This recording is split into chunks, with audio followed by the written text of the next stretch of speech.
자, 이제 제가 등 운동에 대해서 말씀드릴 텐데, 집에 턱걸이 아니면 혹은 작은 이렇게 낮은 그 봉 같은 거 있죠? 그 정도라도 있으시면 굉장히 좋은데, 식탁이 튼튼한 식탁이시면 뭐 그런 걸로 이렇게 조금 변형해서 하시는 것도 개인적으로 추천을 드리지만, 사실 턱걸이가 최고인데, 일단 제가 아예 아무것도 없이 하는 부분들만 일단 먼저 알려드릴게요. 이거는 만족스러우지 않을 수 있어요. 하지만 어느 정도 도움이 될 수 있다고 생각을 합니다. 자, 엎드리셔서 저번에 말씀드렸던 이 전체로 드는 거 있죠? 이거 할 때 엉덩이하고 다리 부분을 빼요. 상체만 돼요, 상체만. 대신 늘 제가 말씀드리고 과도하게 들지 마세요, 과도하게. 자, 등이 수축되고 어느 정도 내가 내 몸의 척추 모양, 그리고 내가 기본적으로 움직일 수 있는 가동 범위 안에서, 자, 보이시겠죠? 후면 어깨 수축되는 거 보이시죠?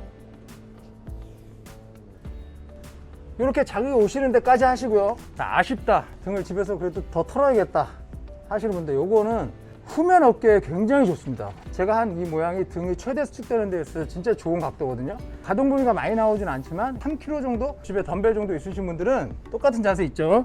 이렇게 잡으시고,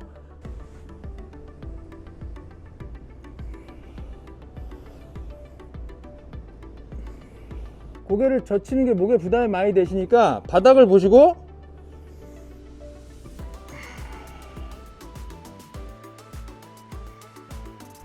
상체를 드는 건 중요하지만 팔을 많이 올리셔야 돼요. 팔을.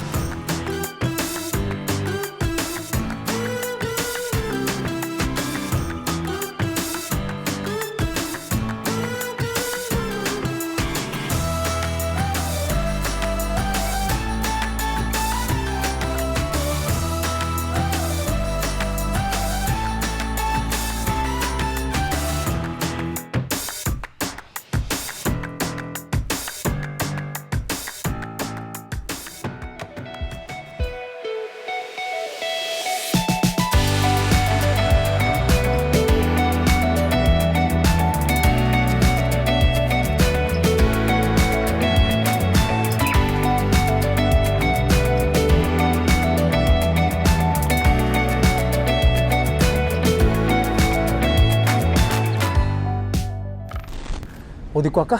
아니요. 제가 일단 스쿼트 저번에 홍준씨 나왔을 때 제가 좀 알려드렸잖아요. 초보자분들이나 여러분들은 말이나 어떤 그런 것만 봐서는 잘 모르시더라고요. 사실 그럴 수밖에 없고. 그래서 이게 저는 그렇게 많이 했었어요. 스쿼트 제가 말씀드렸죠. 일단 힌지 접는 거, 무릎 먼저 쓰지 않는 거, 경첩이라고 그랬죠. 문에 붙어있는 경첩처럼 이거 하나 이거 하나예요. 몸은 이거 하나 이거 하나입니다. 그렇게 원리를 생각하시고, 경첩이 접히되 자연스럽게 무릎이 그 다음, 상체 각도, 그쵸? 숙이고 수고의 차이는 본인의 몸의 유연성과 좀 골반의 가동성이나 발목의 가동성에 따라서 다 달라요, 사실은. 근데 중량이 없을 때 어느 정도의 상체 기울기가 나오는 거는 괜찮습니다. 대신 엉덩이가 버딩크라고 하죠. 죽거나 골반이 기본 가지고 있는 모양에서 주저앉는 모양이 되거나, 가동성이 내려가는 가운데서 고관절의 어떤 유연성이나 발목의 유연성이 없어서 모양이 안 나오는 그 한계가 있거든요. 거기까지만 하시면 돼요. 그 이상을 하실 때에는 좀 유연성을 늘리시거나, 아니면 다리 보폭을 조금 넓히셔서 와이드 스쿼트처럼 골반의 유연성을 조금이라도 덜 요하는 그런 여러 가지 자세를 변형으로 본인이 스쿼트를 잡아가시면 됩니다. 나는 깊이 앉고 싶은데 어느 정도가 깊이인지 모르겠고 혼란이 있으신 분들은요, 일단 이렇게 한번 해보세요. 이렇게 가슴에 손을 얹는 경우가 많거든요. 이렇게 시선을 꼭 정면을 보시려고 하지 마시고 아래쪽을 살짝 바라보시는 각도로. 자, 앉으시잖아요. 자, 팔꿈치가 요 무릎 위쪽에 닿죠? 여기까지 내려가세요. 팔 너무 붙이지도 마시고 너무 올리지도 마시고 자연스럽게 떨어졌죠? 등 라인 그대로 유지하셔야 돼요. 숙이신다고 이렇게 숙이시면 안 됩니다. 그 상태에서 상체가 숙이는 건 상관없어요. 발목 가동성 안 나오시는 분도 더 주저앉아도 상관없어요. 대신 척추 모양만 그대로 하시고 딱 여기 닿는 데까지, 가슴 정면. 자,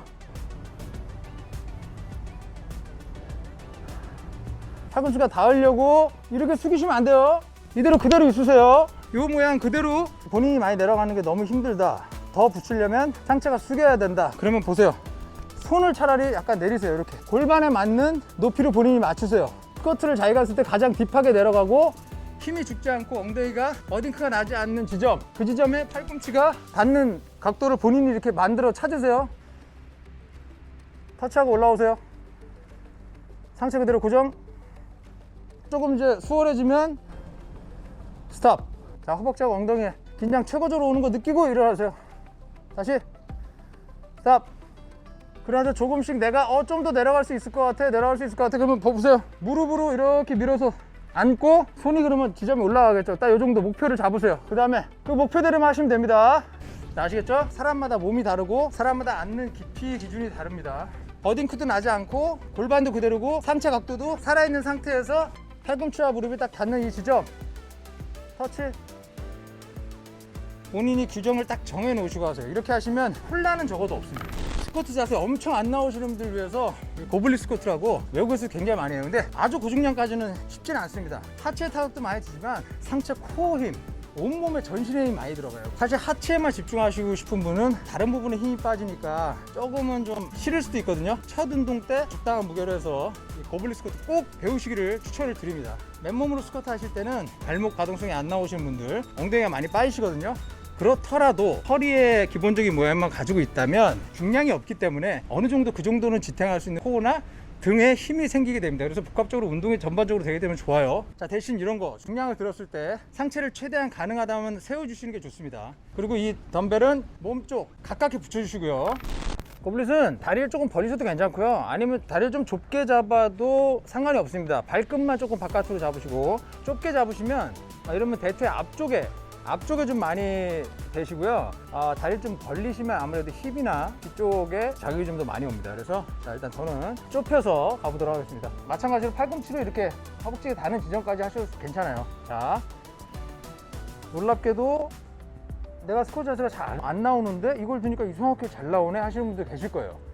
중심이 잘 안 잡힌다. 덤벨을 앞뒤로 약간 앞으로 가고 몸 쪽으로 오는 거를 조금 조절하시면 중심, 앞뒤로 넘어가는 이 중심을 이걸 잡을 수 있어요. 그래서 자, 이렇게 어딩크가 나지 않는 골반 모양 그대로 유지하시면서 자, 무릎보다 힙 힌지가 쓱 접히는 거예요. 힙 힌지가 자, 무릎은 굽힌다는 느낌이 아니고 힌지가 접힐 때 무릎은 그대로 땅에 박혀 있는 겁니다. 힌지가 접혀요. 딱. 자, 문 닫혔어요. 문 열어요. 자, 이거 엽니다.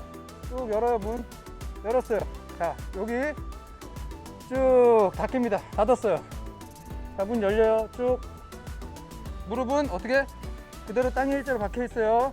평점 접혀요. 다시 문 열어요. 쭉. 아시겠죠? 속도는 가능하다면 어떻게 해요? 천천히 해서 근육이 힘을 계속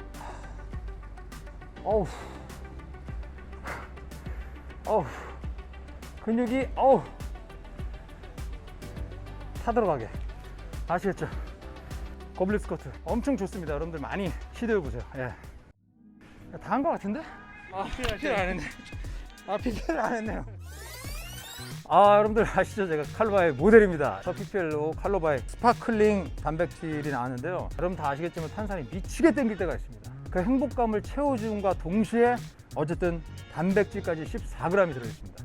그래서 저도 솔직하게 말씀드리면 탄산 끊었는데 요즘 이거 너무 많이 먹고 있어요. 그래서 행복지수 올려주고 그리고 단백질도 올려줍니다. 이왕 진짜 탄산이 너무 땡긴다 그러시면 참지 마시고 드십시오. 맛도 기가 막힙니다. 어디에도 없죠. 칼로바이밖에 없으니까. 맨몸 운동 하시고도 꼭 단백질 채우시는 거 잊지 마세요. 이왕이면 갈증 많이 나는 여름에는 스파클링으로 채우시기 바랍니다. 진조가